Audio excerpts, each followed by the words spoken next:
Alors, pour les questions d'aujourd'hui, Nathalie demande la déco et la disposition la plus adaptée pour tous. Longueur de l'allée, plus le visuel si possible pour avoir une idée. Alors, je ne sais pas si vous êtes déjà en train de vous poser la question de la déco, mais je trouve que c'est une très belle manière en fait de se projeter et de commencer à imaginer sa cérémonie. Donc forcément, quand on parle de disposition, il y a certaines conventions, certains standards qui font que les gens comprennent où ils sont et qu'ils reconnaissent tout de suite qu'on est sur un lieu de cérémonie. Donc les chaises, ça va de soi, à moins que vous ne soyez qu'un tout petit groupe, vous allez quand même vouloir être assis. Une arche. Je me souviens un jour, j'avais eu un long débat, enfin c'était pas moi qui avais eu le débat, c'était un futur marié et une future mariée qui débattaient ardemment sur le fait que est-ce que l'arche est à l'entrée de l'allée et on passe en dessous pour descendre l'allée, ou est-ce que l'arche est tout au bout de l'allée et que les mariés se tiennent dessous, enfin ou devant plutôt, pendant la cérémonie. Et les deux étaient mais vraiment complètement en désaccord. De manière très très gentille, il n'y avait vraiment pas de souci, mais la mariée trouvait que l'arche devait être à l'entrée de l'allée et que tout le monde devait passer dessous, et le marié trouvait que l'arche devait être au bout de l'allée. Donc moi je me suis permis de partager mon expérience et de leur dire l'arche traditionnellement, enfin le plus souvent, elle est effectivement au bout, là où les mariés se tiennent pendant la cérémonie. Mais ils sont finis par se mettre d'accord et avoir deux arches. Une grande sous laquelle les gens passaient et ensuite une au niveau de là où ils se tenaient. Ça, c'est un très bon repère visuel, l'arche, pour montrer justement vers où on est tourné. Bon, en plus du fait que les chaises pointent toutes vers l'arche. Et Sophie, tu demandes, vaut-il mieux chaise ou banc pour la cérémonie? Ouh, on a un petit intrus. Alors... Moi, je dirais, les chaises, ça a tendance à être plus confortable parce qu'il y a un dossier. Donc, il faut quand même penser, faut penser à combien de temps les gens vont être assis. Et forcément, s'ils sont assis un peu plus longtemps, un dossier, c'est un peu mieux. Maintenant, les bancs, ça se fait aussi, mais je pense que c'est plutôt pour les cérémonies un peu moins longues.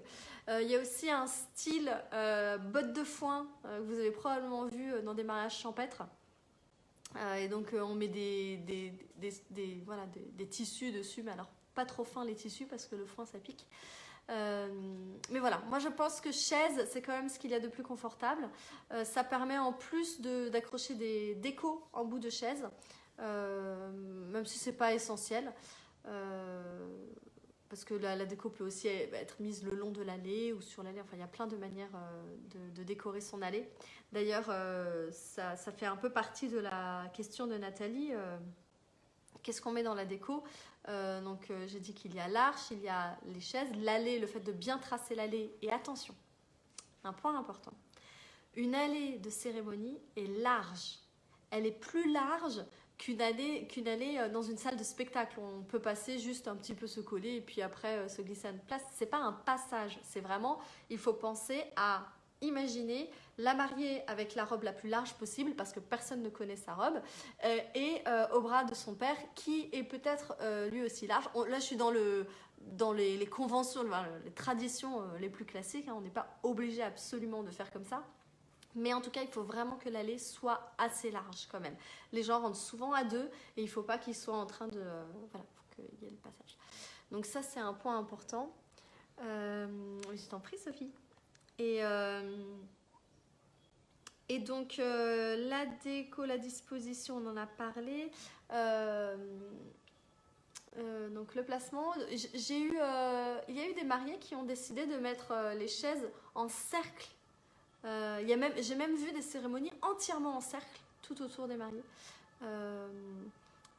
Pour moi, un point important, qui a toujours été important à mes yeux, c'est de ne surtout pas essayer de reproduire ce qui se fait à l'église ou à la mairie en asseyant les mariés dos à tout le monde et face à l'officiant. Ça, je pense qu'il n'y a rien ne justifie particulièrement ce choix-là. Ça coupe complètement les mariés de leurs invités. Ça met l'officiant au centre. Alors que selon moi, les mariés devraient être plutôt au centre. Et si les mariés ont vraiment envie de pouvoir s'asseoir pendant la cérémonie, sachant qu'ils ne seront jamais assis de toute façon tout du long, parce qu'ils se lèvent au moins pour l'échange des alliances, mais s'ils ont envie de s'asseoir, on met plutôt des chaises un tout petit peu, donc un petit peu excentré et en travers face à l'officiant et aux invités. Donc si les mariés sont assis comme ça, l'officiant est là par exemple et les invités là, et donc du coup les mariés peuvent voir tout le monde. Ça, je pense que c'est vraiment un point important de disposition.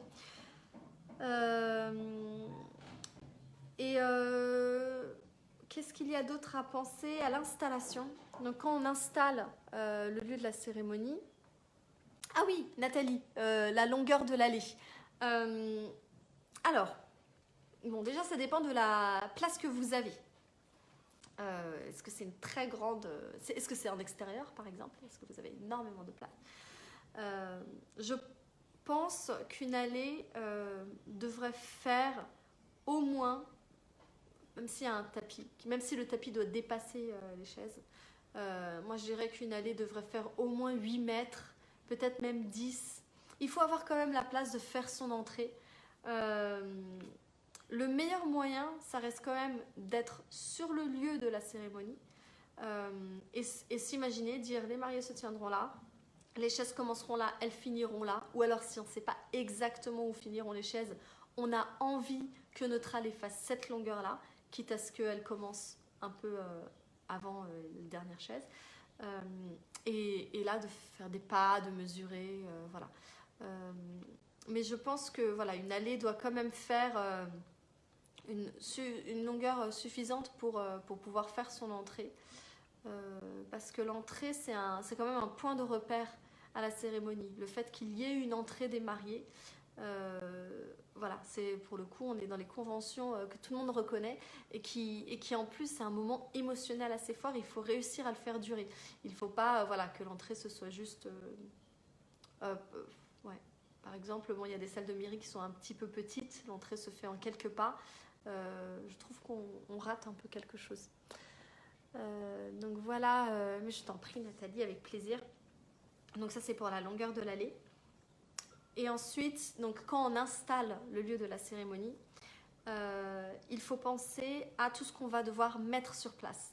Donc bien évidemment les éléments de décoration, les chaises des invités, les chaises des mariés.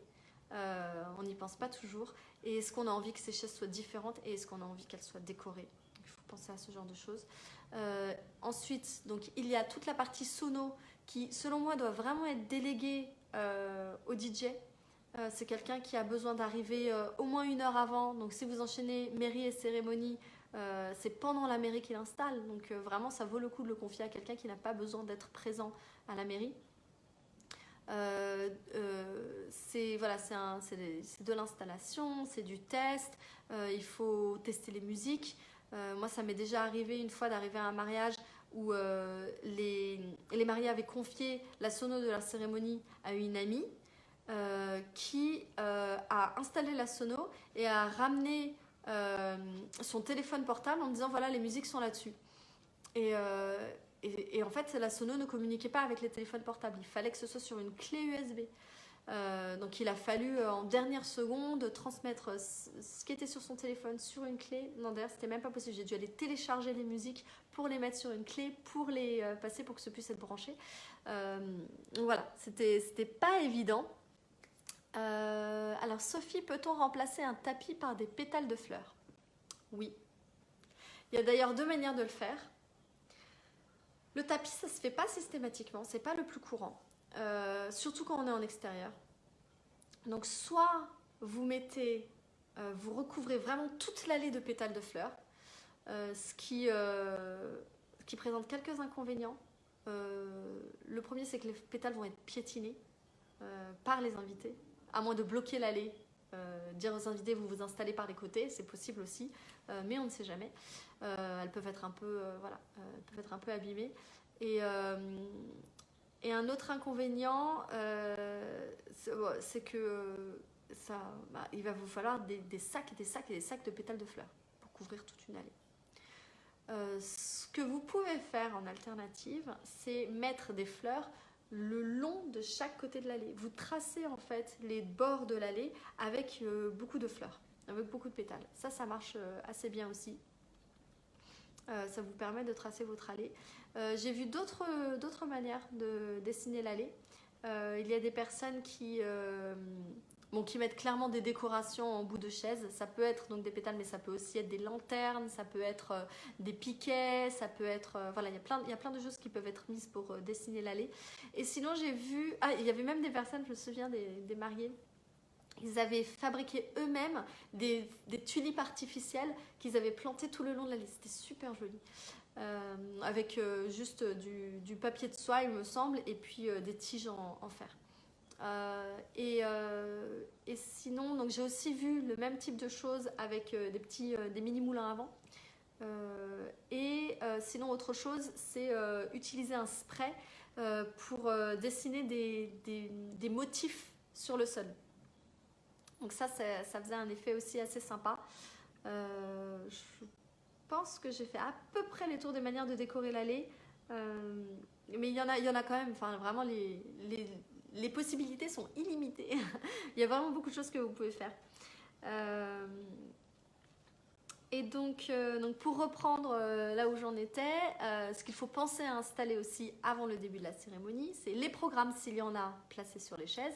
Si vous avez des chaises en extérieur, moi ça m'est arrivé énormément de fois en tant qu'officiante, au moment où j'arrive, la première chose que je fais, c'est que je trouve un chiffon et je dépoussière les chaises. Parce que pour peu qu'elles aient été posées le matin, elles ont déjà de la poussière. Bon, s'il a plu, là, on n'en parle même plus. Mais vraiment, vraiment dépoussiérées. Parfois, elles ont même été posées la veille. Il y a des feuilles mortes qui sont tombées dessus. Donc, ça, c'est un peu un incontournable. Et ça l'officiant peut faire ça, normalement. Enfin, après, chaque officiant a ses sensibilités et décidera peut-être de ne pas vouloir faire ça. Je me suis rendu compte là que mon micro je ne sais pas si on m'entendait bien parce que mon micro était placé un petit peu bizarrement, mais c'est pas grave. Donc voilà, ça c'est pour installer des choses sur les chaises, les choses qui sont données aux invités à l'arrivée à la cérémonie, à part le programme, il peut y avoir des mouchoirs pour les larmes de joie. Ça c'est quelque chose, si vous cherchez mouchoir larmes de joie, vous allez voir plein de modèles, de trucs très sympas proposés sur Pinterest ou sur différents blogs. Il peut y avoir aussi, j'avais vu une fois de l'anti-moustique, ça avait été bien utile, des brumisateurs, s'il fait vraiment chaud, quelques petits brumisateurs, et puis ensuite ce que vous voulez que les invités lancent à la fin, alors ça peut être soit des petits sachets de pétales de rose, soit des petites bulles à souffler. Et sachant qu'il faut quand même les briefer, donc l'officiant encore une fois, avant le début de la cérémonie, leur explique ce qui sera attendu d'eux à la fin. Pour ne pas se retrouver au moment où ils doivent agir, à devoir leur expliquer « Allez, maintenant c'est là qu'il faut faire ». Voilà. Donc il vaut mieux leur dire avant, à la fin de la cérémonie. Ça c'est pour la fin de la cérémonie, vous pourrez les lancer sur les mariés quand ils remonteront l'allée. En termes de déco, quelque chose de super sympa que j'avais vu, c'était une machine à bulles à la fin de la cérémonie qui avait vraiment, mais en quelques secondes, balancé des centaines et des centaines de bulles. C'était super sympa et c'était hyper joli sur les photos. Parce que forcément, on pense toujours un peu aux photos, ce qu'on va avoir comme souvenir. Donc voilà, si vous avez une cérémonie en intérieur, vous pouvez aussi penser à ce qui va pendre du plafond. Et notamment au niveau des mariés, vous pouvez très bien avoir, encore une fois, soit des lampions, vous pouvez avoir vraiment tout type de déco que vous trouvez sympathique à faire pendre. Il y a des super photos, mais ça c'est vraiment rare de réussir à faire ça, dans la forêt avec des guirlandes de lampes sur des arbres, ou alors qui passent d'un arbre à l'autre. Et qui est-ce qui arrive à se marier dans une forêt? Je ne sais pas. À part les gens sur Pinterest et Instagram, je ne sais pas. Donc voilà. C'est tout pour le sujet de la déco. J'espère que je vous ai donné plein d'éléments. Si vous avez des questions, n'hésitez pas à les poser. Moi, pour ma part, alors je vois que de mon côté, je vois qu'il n'y a pas d'autres questions qui a été posées ce matin. Je vous dis donc, je vais vous expliquer le temps que vous réfléchissez. Si vous avez des questions, je vous réexplique qu'on se retrouve mercredi prochain, le mercredi à 12h30. Alors je regarde. Ah oui. Donc le mercredi à 12h30, on fait en général dans la matinée, je regarde justement s'il y a eu des questions qui ont été posées dans le groupe. Et si tout se passe bien, j'ai même réussi à préparer un thème et à vous le présenter en avance. Je trouve qu'on a réussi à couvrir un petit peu le thème de la déco finalement, c'est assez sympa. Si vous avez d'autres questions pour la semaine prochaine, n'hésitez pas à venir les poster dans le groupe Je fais une cérémonie laïque. Et je vous dis, comme je vois qu'il n'y a plus de questions, je vous souhaite une très très bonne journée et je vous dis à bientôt.